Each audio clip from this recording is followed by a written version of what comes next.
Hello and welcome. This is One Bamala for One Bamala Entertainment. People came from all corners of Zimbabwe as all roads led to Chiweshe, Chavhakaire Village, to bid farewell to the late Sungura icon, Madzibaba Zakaria. The legendary musician was laid to rest on Sunday, the 14th of December 2025.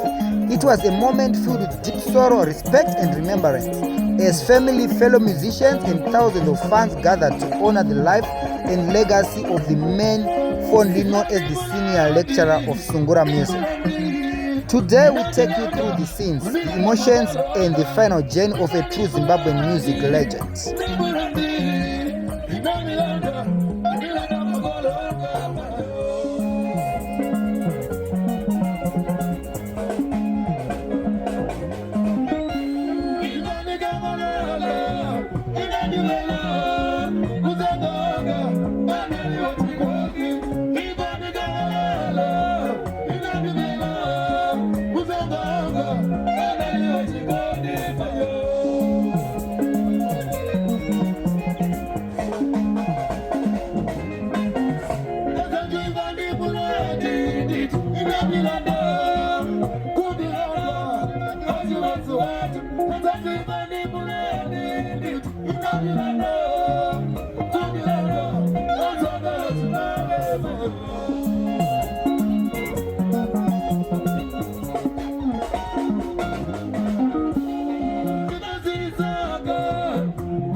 You know how long it would take me to make a website like this? Days.